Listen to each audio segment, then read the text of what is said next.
Avram Friedman. So last time I started reading the foreword of this book, The Truth About Plumbing.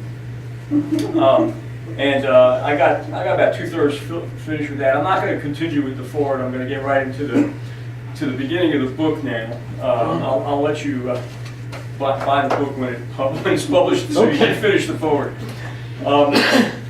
This is chapter 1 is called The Nature of Plumbing. Let me make sure that Truth about plumbing. Yeah, the nature of plumbing. Okay. All human problems are rooted in plumbing. Here, here. This becomes apparent to one who spends time building and fixing water delivery and drainage systems. Houses are destroyed by leaky pipes. Health hazards abound where drain lines fail or leak. Lives are thrown into turmoil by a clogged toilet. Marriages break up and families are shredded by a tank that has run out of hot water, by a shower that won't drain, or by the torturous steady dripping of a leaky faucet. And these problems are inevitable. We absolutely cannot live without the plumbing systems that sustain us in every crucial function of our lives. Washing dishes and clothes, taking showers, using toilets, cooking, drinking, mixing water with cement for building, irrigating gardens and farms. What aspect of life does not ultimately depend on immediately available clean water and the relatively safe disposal of dirty used water? Aha, you say. If we can send men to the moon, we can solve the simple problem of building a trouble-free plumbing system. But it just isn't so. Directing and containing the flow of water for a sustained period of time is the most difficult and ultimately futile task with which humankind has ever been challenged. It is working against every law of nature. The principle of entropy contained in the second law of thermodynamics tells us that all mass and energy seek to disperse into disorder. Order and stability can be achieved temporarily in a microenvironment, but only at the cost of greater disorder to the universe at large. Water-containing systems on Earth perfectly illustrate this dynamic because of the substance's fluidity and unstable, constantly changing state from liquid to vapor, back to liquid, and sometimes to solid. Plumbing systems are a feeble attempt by human beings to achieve order by containing and controlling the flow of water indefinitely. Clean, potable water into pipes running from reservoirs, springs, and wells through our countryside, under paved roads and streets and yards, into our basements, floors, and walls, and then out again, contaminated by paper, toxic chemicals, detergents, and human waste. It only works for short periods of time, at intervals, in between crises. The human condition. It doesn't take long in the plumbing business to learn that if something can go wrong, it will go wrong. If there was a man named Murphy who first realized this and put it into words, he was either an immense theoretical scientific genius, or he was simply a plumber who dealt with this principle every day over and over again until it became so second nature to him that one day he just blurted out the obvious. To a plumber, it soon becomes apparent that he is fighting a losing battle, providing only temporary relief for the tormented and confused masses who do not understand what they are up against. People commonly take plumbing for granted, making plans to spend their money and their time elsewhere, not thinking that anything will ever go wrong with the hundreds of feet of vulnerable pipes of different sizes and materials, scores of pipe fittings, elbows, T's, unions, couplings, adapters, traps, valves, bushings, nuts, bolts, washers, clamps, strapping, hangers, and insulation attached to a battery of finicky fixtures that have to survive the abuse of human beings, but we'll talk about this later, integrated with and depending on an almost equally vulnerable and complicated electrical system. Denial isn't just a river in Egypt, as Al Franken once pointed out long before becoming a U.S. Senator. Denial is also the little creeks carried in a system of fragile tubes traveling throughout our homes and apartments, constantly threatening to fracture the fabric of our lives.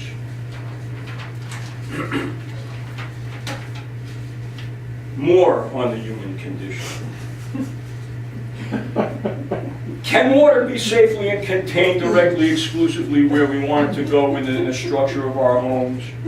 No, not for very long, and not without severely compromising the structural integrity and longevity of the building.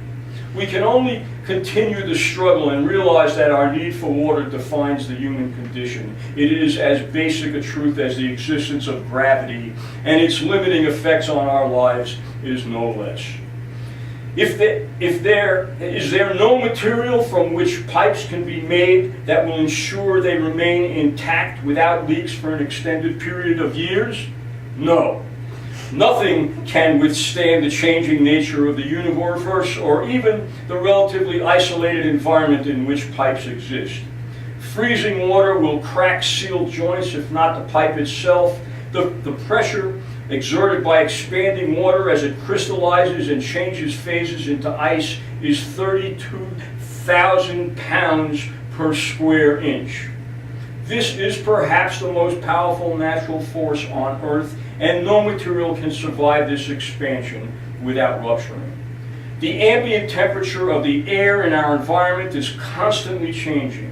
Different metals, plastics, and rubber in plumbing systems must, by necessity, come in contact with each other, causing corrosion from electrolytic and chemical reactions, as well as from the differences in the efficient of expansion of varying materials as temperatures change.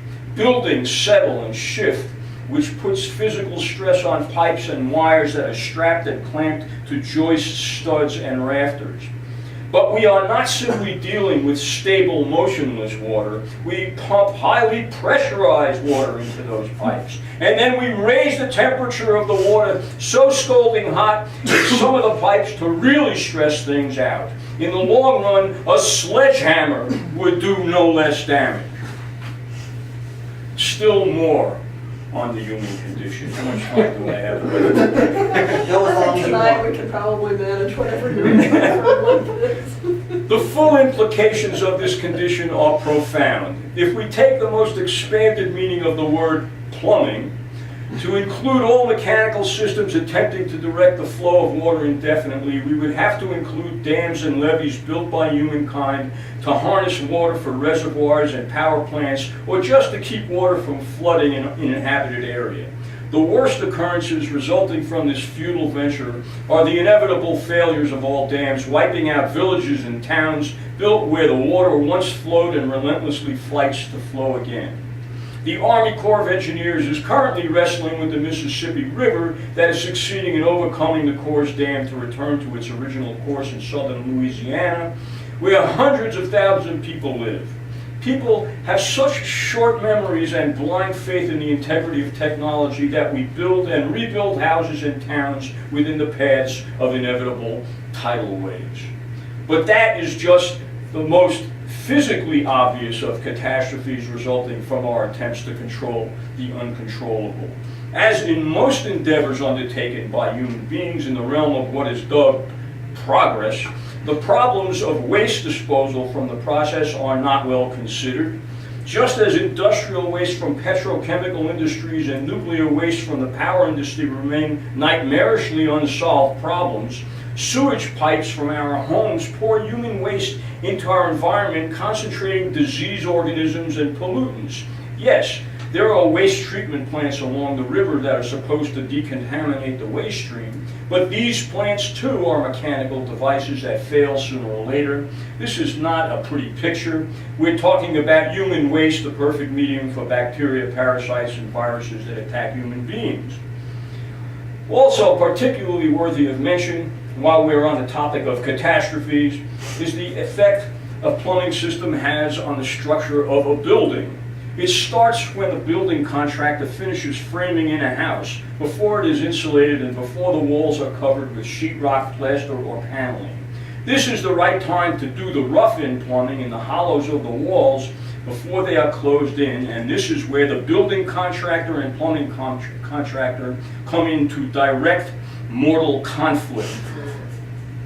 The plumber proceeds to drill 2.5-inch diameter holes through floor and ceiling joists, studs, rafters, and blocking to allow for drain and vent pipes. He drills a 4 5/8-inch diameter hole through the subfloor and knocks out an entire section of a floor joist to accommodate a toilet.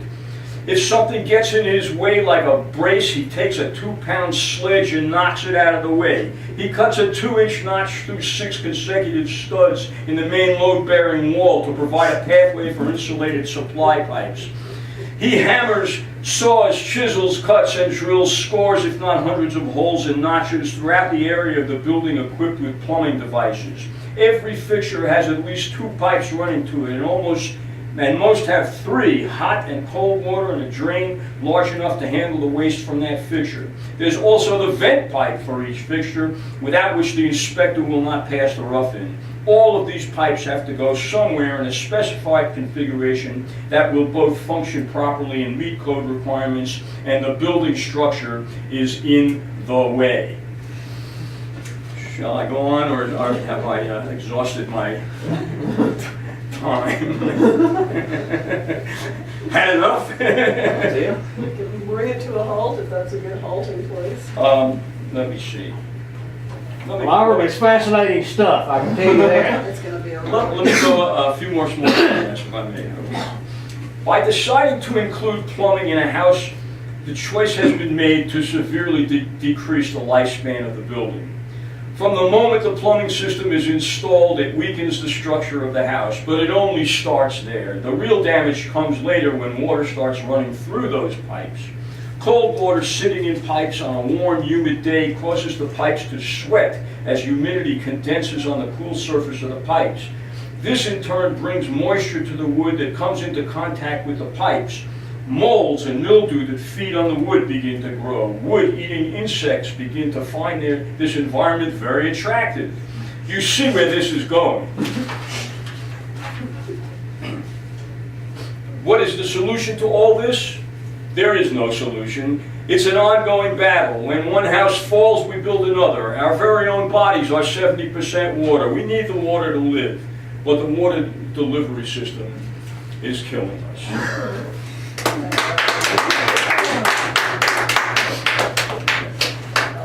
Along these lines, let me say something about, my contention is the most necessary invention ever made for modern man is the pump. People tend to think computers are, but what you just said is a reminder, a grim reminder. You drove a car here that has probably 5 pumps in it. You start with a pump, hard as a pump. We're completely dependent, not completely, but about 95% dependent on pumps to deliver water to Unless everybody. you want to start hauling water by hand again. So you can't, you get up and take a shower and you think it's just water coming out of that nozzle. But it's delivered with a pump. And so this is, tip your hat the next time you think about a pump. You don't see them. They just work for you. Yeah, well, a plumber sees them all the time. Oh, yeah. I used to live in this rental house in Newark, Delaware when I was a grad student long, long ago. And sure enough, there was sooner or later a sewage issue. And there was a vent pipe in the driveway, which once located had to be opened. And we called the man with the big white boots and the interesting tools. And he opened this thing. And there must have been a good deal of pressure. It was a geyser. It rose and fell. It was like Old Faithful. I mean, and it did this for like, 15 minutes. Oh my God. It's alive! And this guy, we were speaking to the fellow who had opened this pit into the underworld. And I asked how he liked it, and he said, no 2 days are alike. It's really an interesting one. And I thought, this is a philosopher. This is a man who sees the underpinnings of the universe. Well, I get into that in this book, yeah. You have to be a philosopher to be a plumber. Yeah, it's kind of magical Yeah. in a grim sort of way. Well, you're dealing with the very nature of the universe when you're plumbing. It's Yeah, yeah. and physics and all the good stuff. All right, Steve, I believe you are next. Yes, so. Tell us how you pronounce your last name. Huang. H-W-A-G, You Huang. never know if it's kind of an open egg or not, so. That's all right. Huang, Stuart Huang. Yay. Random copywriter that writes for the heck of it. I've got two short pieces here. The first one is based off a mural from a coffee shop in Raleigh. I decided to just do a writing experiment trying to write the physical description of it, and here it is. This is a piece called Broken Solace.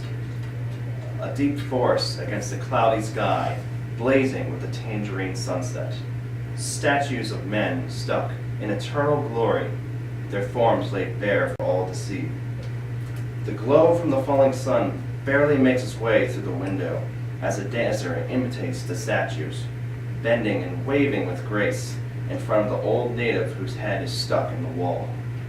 Stone his solemn gaze may be, and yet the wall surrounding him is adorned with elegant designs, ferns, and several crystalline heads that stare down from above, trapped in the wall. Through the next window, as half a tree leans through the view, its roots nearly appended from the earth, a desolate farm, its only solace being a faraway forest. Near a table of dying roses, a bare woman, robbed of everything but her faith, reaches her arms towards the painted windowsill near the ceiling. For as much as its beauty gives hope, those that stand beneath it are never able to reach it. Above a chess table of pieces that have lost hope, strokes of deep red reach up through frayed souls. As a group of broken people escape their bleak darkness, their arms rise and tangle together to form a dead forest of endless branches with no leaves. Those who are left behind end up falling into the scriptures of the dead. So there's the first piece there. Title? First piece was Broken Solace. Okay. Yeah, I never figured out found the actual history of that mural. Eventually, I'm going to figure it out because I'm not sure what it is. Second piece here, it's Timeless Eternity. I just wrote this random completely. A land wrapped in both eternal sunlight and moonlight. A sun that never rises, a moon that never falls. Around the lands they continue to circle, trapping dusk and dawn between them, never letting day or night shine for more than a second. A single mountain rests in the center, casting tall shadows that span. At the peak, a cold volcano pours rivers of fresh, clear water down its trenches, according to you, spreading towards the edge of the land itself. There, the waters fall into an abyss of fog, reflecting the endless sky of clouds and sunlit stars above. What lays beyond this vast fog, only the end knows. Time continues on and on, with no true day nor night. A spring that grows but never flourishes. A sun that brings warmth but never summer. Rains that wet the land yet never turn to snow. People are born and live their lives, never aging, and pass away before anyone knows it, in this time that continues to be timeless. Water continues to rise up from the end, up through the mountain's eternal spring, and flow into the land, only to eventually fall back into the end. Is it really the end? In a village, a young girl hides a forbidden object. She had begun to mold a box with clay, but for an instant, she was interrupted as she stared in awe at a constellation of purple stars that shined briefly through the sunlight. She looked back at the clay. It was a sphere, a forbidden object that must be destroyed. And yet, she couldn't help but wonder, what if the world was round?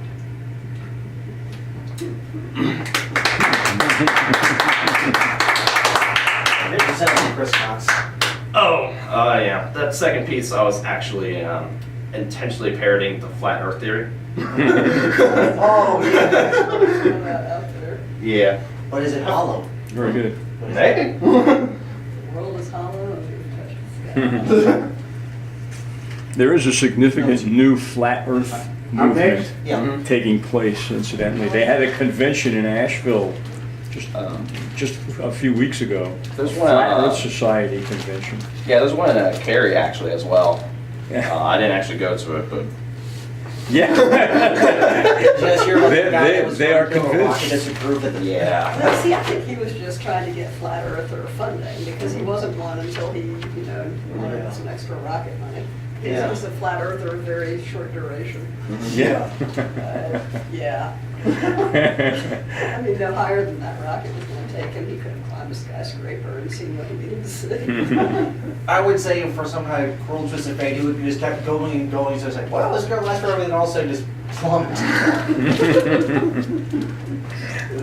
You would find physics is not very forgiving of the flat Earth theory. Yeah. Especially if you didn't realize that hitting water is a lot worse than hitting the ground. Tonight is water. Water is dropping up. I didn't think about it until I started reading those lines. Like, oh no. More reasons why flat Earth doesn't work. These deep wells too, the pump is particularly necessary. I often think about where I would have to haul water from if all things came to an end. Well, fortunately, in the mountains, there are plenty of places to haul water from. Yeah, there's a spring down the hill, but I tell you, it would hurt with, 2 5-gallon buckets. Yeah. 1 5-gallon bucket. It would hurt a lot. Yeah. I don't know. If this was the age before plastic, you might find it as bad. It's funny how we think about it. Well, we can Just just. kind of an apocalyptic sensibility. Yeah. This thing's going. It is you when you are ready, sir. Our third reader is Dave Waldroth. Thank you. Thank you very much. I'm gonna read two things, and they're both short. First one's called Honor Your Mother. There's a little foul language in this. If you ask, I'm a 74-year-old man, and I wasn't brought up to speak like I'm going to say tonight, but tonight I'm going to say what was said. Yes. I'm quoting In someone. the name of reporting. There ought to be a hall of fame for mamas, creation's most unique and precious pearls. And heaven help us always to remember that the hand that rocks the cradle rules the world. Those words, written by Ted Hanks and made memorable by famous singer Glenn Campbell, echo the sixth commandment, honor thy father and thy mother, given to Moses on Mount Sinai as recorded in Exodus 20:12, King James Version. You son of a bitch! Those were fighting words.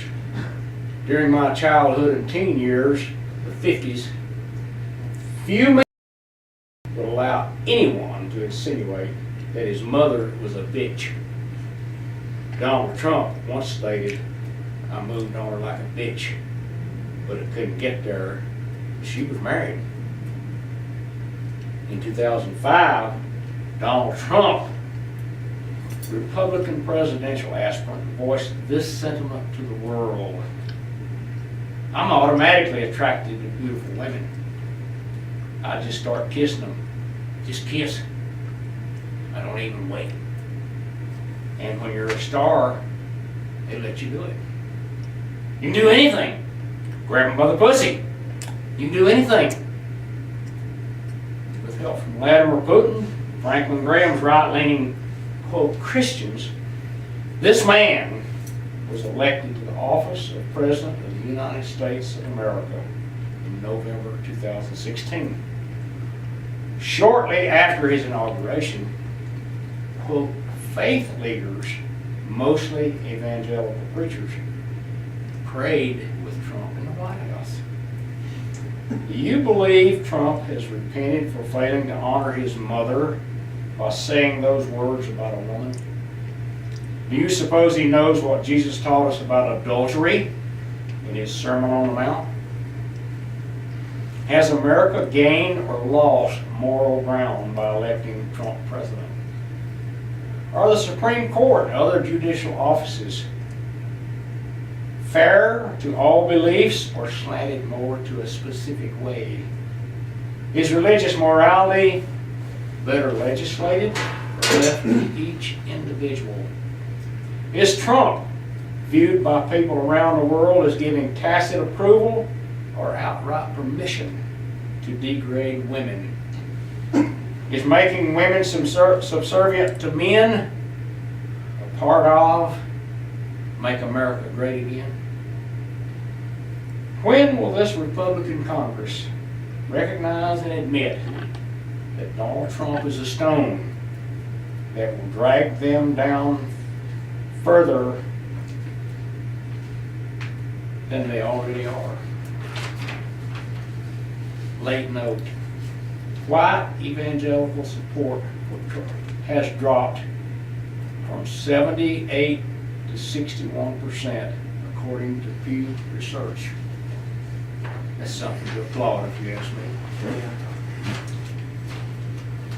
think it's just gonna be a one-term presidency. Maybe half. Yeah.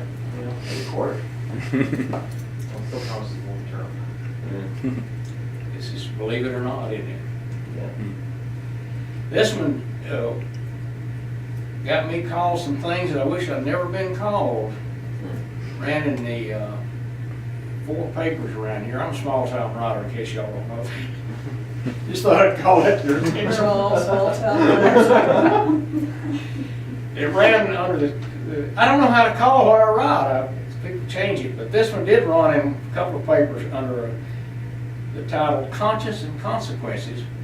The actual citizen put it online, and that's where people really got after me, and I had to go to the hospital and get my rear end sewed back on because I got it chewed off. I'm recovering pretty well. This is what he said. Devin Patrick Kelly, a 26-year-old Texan, killed 26 people before apparently taking his own life on Sunday, November the 5th, 2017. I think I got that day wrong. 2016. During church services at Sutherland Springs Baptist Church, Texas. News reports indicate the slaughter was the result of a heated domestic situation. All indications are that his bad conduct discharge from the U.S. Air Force. He should have been identified as an individual who did not buy or possess weapons legally. Sadly, that crucial information was never relayed to civilian authorities. Thus, Kelly obtained and used a Ruger rapid-fire assault rifle as he carried out his atrocious mass murder. With perhaps some oversimplification, this essay attempts to shed light on how and why this tragedy took place. There are 2 doors that regulate behavior. One is the conscience. The New World Dictionary defines the conscience as a knowledge or sense of right and wrong with a compulsion to do right. The second door is consequences, natural, physical consequences, along with man-made laws and consequences. The conscience has the potential to require the individual to do what he or she thinks is right. It can also require the individual to not do what he or she thinks is wrong. Humans have the choice to obey or violate their consciences on a daily basis. In regard to consequences, they are seldom totally predictable in nature. In regard to consequences, also consequences set up by man-made laws are very difficult to enforce consistently. In the classic serial killer novel made into the movie The Silence of the Lambs, the duality of conscience and consequences is very well portrayed by Anthony Hopkins as Hannibal Lecter. Hannibal has no conscience to prevent him from killing people who get in his way. He kills them and eats chosen, delicious body parts. Hannibal displays little fear of being caught in his criminal antisocial behavior. He's proven himself very capable of avoiding capture and confinement. The National Rifle Association, along with thousands of its members, insist that the Second Amendment to our Constitution guarantees the right of Americans to own firearms. Their mantra is that guns don't kill, people kill. To many, it appears the NRA is willing to ignore the harsh reality that too many people have been killed by people wielding assault rifles. How long will the NRA shirk its responsibility to support legislation that sets reasonable limits on A, who can legally own firearms, and B, which firearms pose too great a risk of harming and killing Americans and therefore must be controlled or banned for the safety of all? What could possibly motivate that influential organization to continue with its present philosophy and lobbying to Congress? Surely people don't have to be told the answer to that question. It's money. I have personally chosen not to join the NRA because of their rigid stance that perpetuates this needless killing. I will continue, like many of my friends, neighbors, and relatives, to own simple, non-assault firearms for personal safety. There was a time when people's consciences told them not to kill people with their firearms. There was a time when assault rifles were not readily available. There was a time when people did not play video games that resulted in people dying before their eyes. For some who have never witnessed a killing or a death, video games surely must diminish the value of human life. If we could retool the American conscience, perhaps we could reduce killing to 0 per year. But since we cannot control consciences, what can we control? Well, we can, if we choose to do so, regulate and control assault rifles. There is a prevent, minimize, control, correct continuum that is considered in regard to disasters and tragedies. Prevention is generally the least expensive choice, as any plumber will tell you. Minimization is more expensive. Correction is usually much more expensive than either of these two. The huge trouble with the correction phase is that human life cannot be restored once taken. That is a somber reality that NRA officials and many of its members need to ponder on. Are they so intent on the right to possess any firearm that they can convince themselves they have no part in the prevention of killing innocent people? There's at least a thin line here between what our military personnel should have and what civilians should and should not be allowed to own. Most of my neighbors say they see no need for any hunter or gun enthusiast to own assault rifles. In her great song, Superman, Donna Fargo sings. By the way, anybody remember Donna Fargo? Horny face. Oh my God, I'm gonna have to give y'all old music 101. Donna Fargo sings, "Now let's go through this one more time. You do your thing and I'll do mine. But honey baby, we got to draw the line. Your hang arm up starts making mine." It's becoming quite clear that the NRA's hang up is messing with precious human lives. Bob Dylan asked, how many deaths will it take till we know that too many people have died? When will the collective American conscience kick in and tell the NRA that profit should never trump human life? Should we beg NRA members to discontinue their membership in an attempt to persuade that powerful organization to support legislation banning assault rifles? That's all I got to say about that. Now, they call me everything but a decent human being on that electronic side. You ought to go out and read it if you want some entertainment. See Maybe what, better not to read the comments. They bring out the worst in people. Yeah.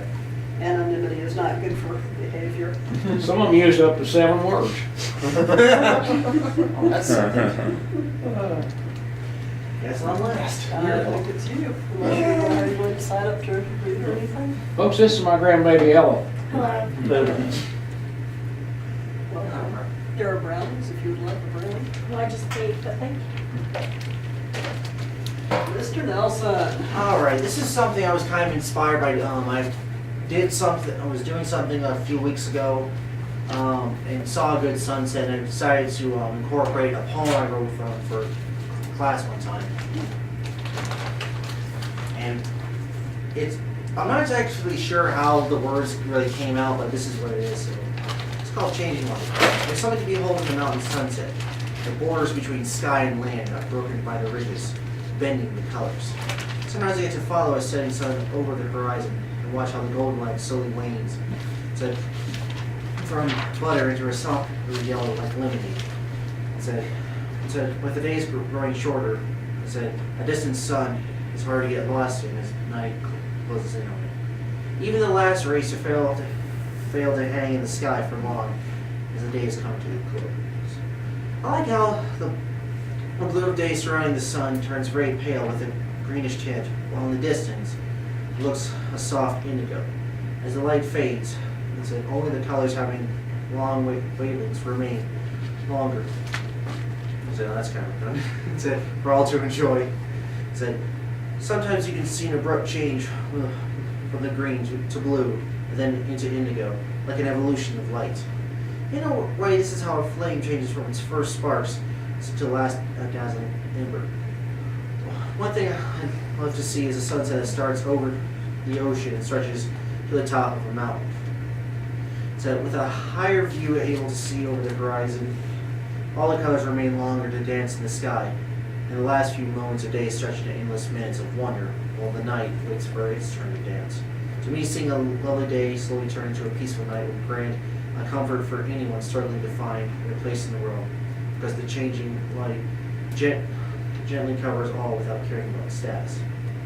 Clouds often highlight the colors even more as they're shifting from white to gray, also distorts the sun's rays, creating new ones. I've seen my share of pinks and blues, reminding me of the many shells lining the beach. Occasionally, gold is stretched over these clouds, giving them an appearance of being from another world of magic. As the clouds continue to drift along, they still continue their dance of forming new shapes. I remember when I was younger and saw an interesting cloud looking like a woman was walking across the sky with her long hair raining on the night, and this led to a poem. This is a free verse syllabic, so in case you're... I looked up into the night sky and I saw her, a woman slowly walking in the cool evening air. Her hair was dark, starry, and filled up the sky. She was bringing forth the night in great supply. The woman was tall, thin, with a gentle face. She had come to blanket dust stained surface. The last rays of the sun were almost ready for bed. This meant the moon's rise was just ahead. The woman's hair was full of shiny black silk. Seeing the radiance, seeing radiance, this didn't make my smile wilt. A few clouds hung over the woman's hair like a crown. In her eyes was the first glimpse of the moon which shone. The woman passed seemingly without the night's weight. And the sky and stars glowed amazingly bright. I guess there was a little bit more for any of this thing. The night was here, and in seconds the woman had vanished. Without my new friend of the sky, I was left in anguish. I knew that I would never see that night angel again. Perhaps there is a woman who brings on the rain. To learn the beauty's name, I did a quick book check. However, nothing. But even though she didn't speak, I knew I saw the lady of the night. An angel whose job is to fill the sky with a light. But, in a long while since I've seen such a display. Others took its place when my home was made in the mountains. Soon the bent sky, no more than wonderful colors stretching for miles. Even with the sun nearly set, a sea of stars, remained in hiding, with only the brightest peeking out to welcome the night. sometimes in the right areas, around this former valley, I can see both the last moments of the sun on one end and the first stars at the far side of the other. Slowly the other day ends and night has arrived. Said once the dull blue grows dark enough so that the stars shine like diamonds above. One by one new gems appear in the bands of the milky gray span above. Once the bright blue has become a dark one, filled with another light. Off in the distance, the moon rises the moon like another sun to begin its journey across the sky. As the moon rises higher, it grows smaller so that the stars are hidden once more. Some nights the light of the moon is so bright behind a layer of dense clouds that it almost looks like day has arrived early. When there's a big full moon in the area where I live, it's bathed in silver, and the grass becomes another sea of stars not meant to be sailed in order to preserve the beauty. As the night goes on and morning wakes up, the stars slowly blink off one by one as their time has come to go to sleep once more. Even the brightest stars dim in time as the one giving us life creeps over their horizons, bathing in more colors instead for those few minutes when we may still dream. One night is beautiful as the sunset. The dawn shows that we're here for another day to enjoy the cycle that is the changing light.